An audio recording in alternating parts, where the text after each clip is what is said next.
We actually we're playing musical physician assistants today. Jeremy Dalley is there actually instead from Trip Family Medicine.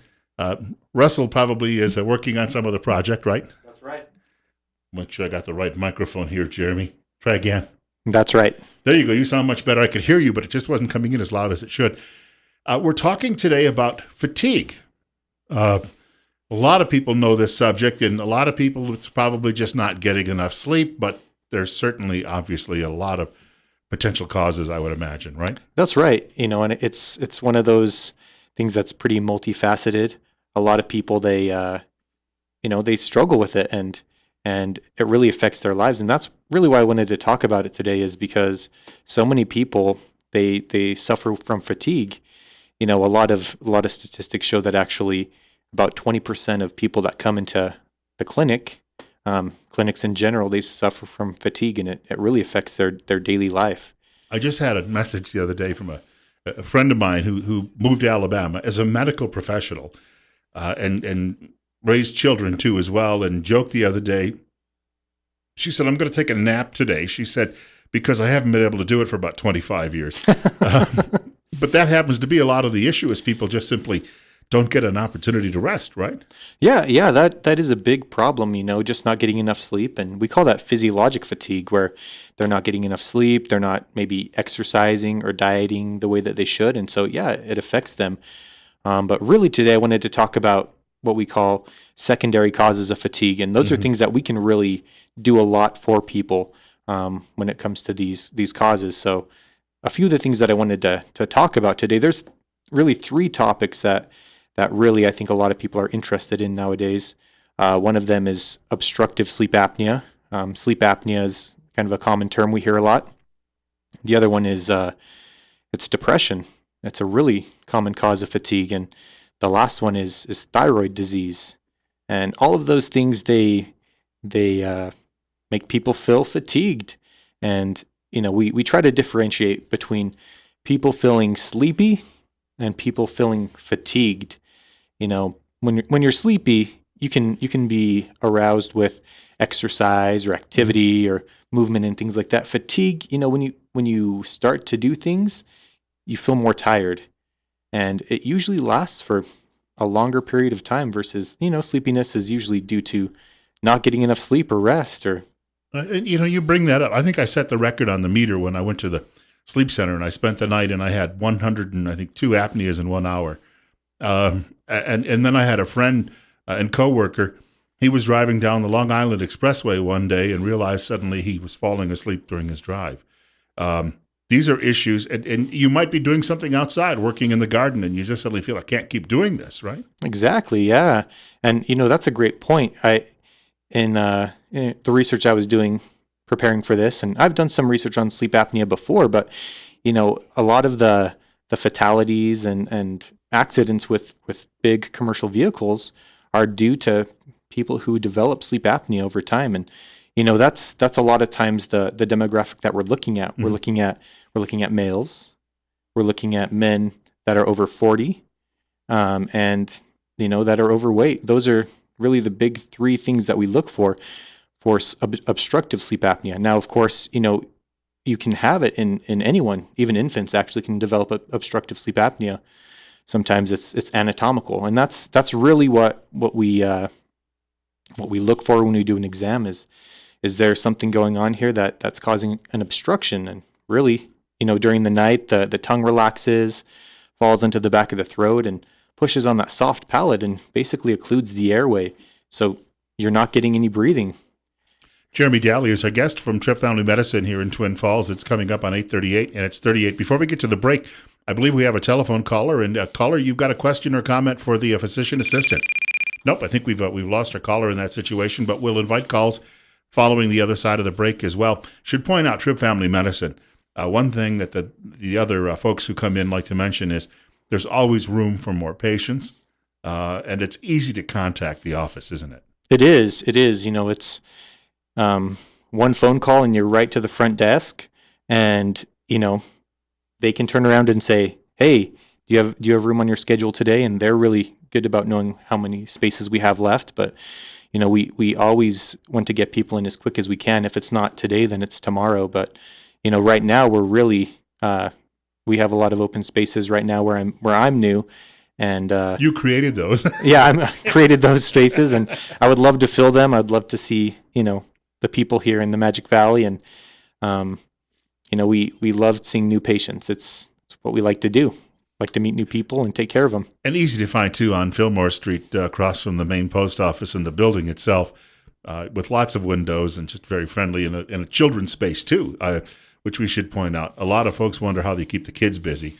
There you go. You go in and there's an opportunity for them to watch some movies and some videos and the like.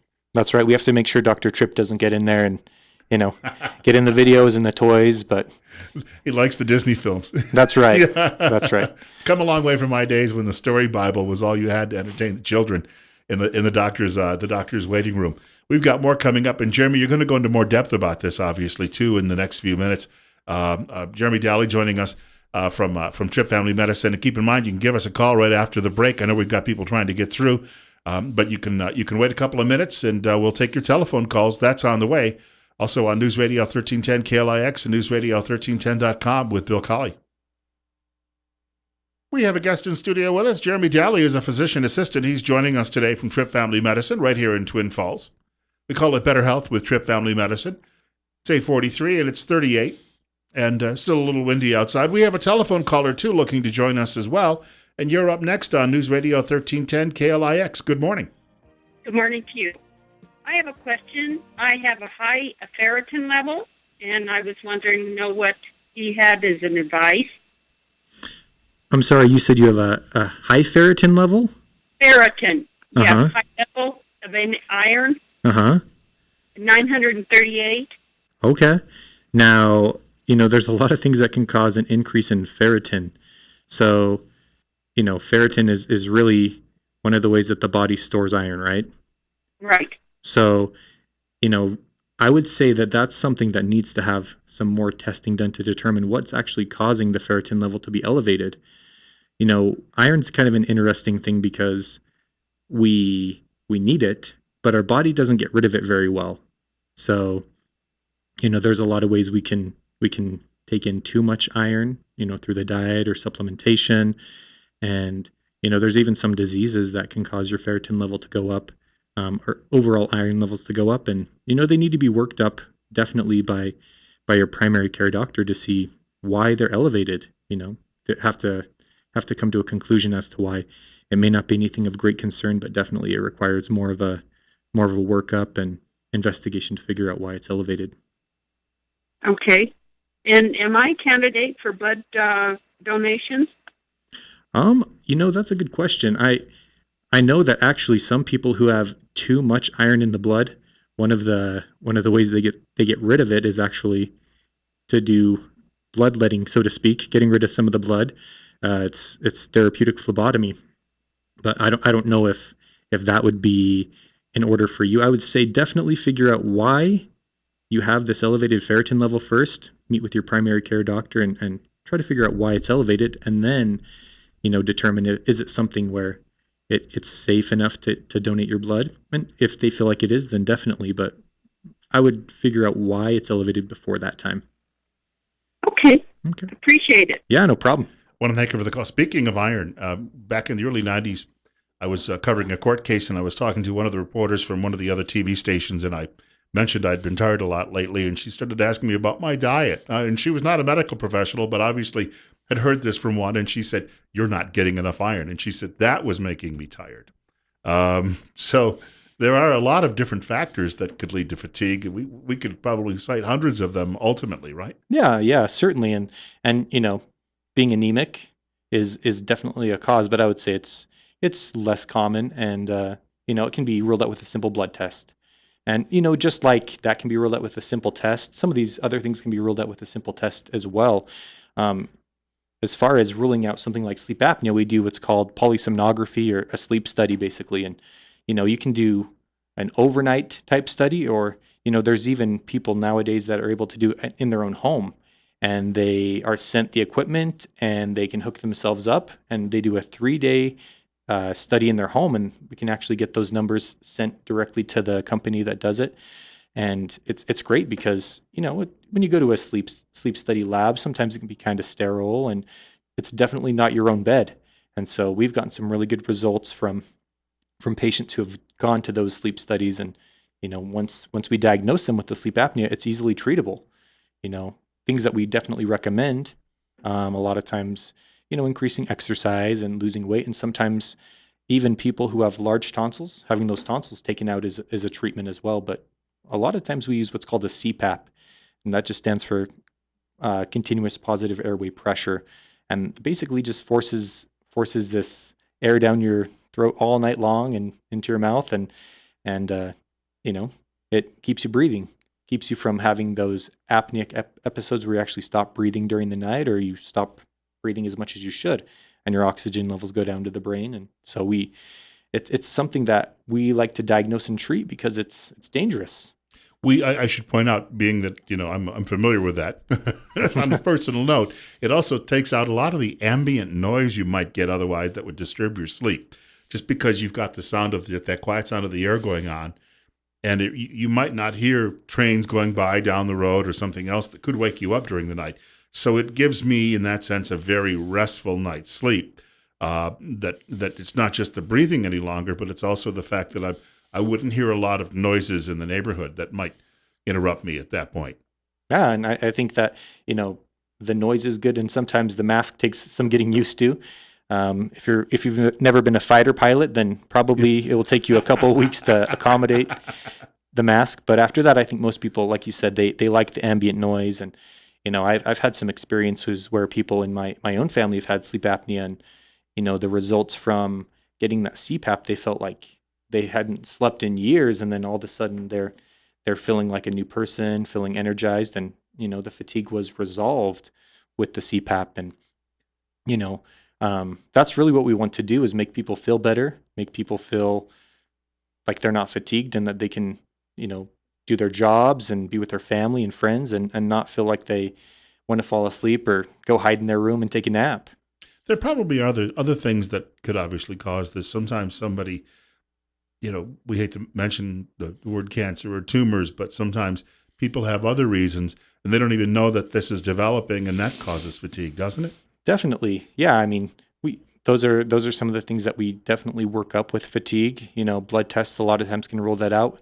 Good medical histories, kind of putting things together, and sometimes it does take a while to rule out different causes before we get to the bottom of it.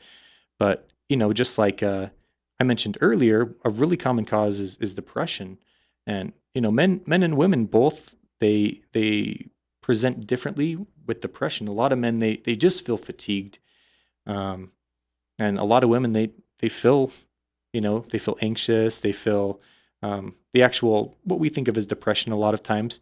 But people come in feeling fatigued, and we talk to them, and we get a good history, and we do some questionnaires, and a lot of times we can do trials of medications, and if we see improvement with that, then that could be a way to treat the fatigue, and ultimately overcome that. Jeremy Valley is our guest from Trip Family Medicine this morning, and you're listening to News Radio 1310 KLIX and newsradio1310.com with Bill Colley. We call it Better Health when we have the guests come by from the doctor's office right here on Top Story as well.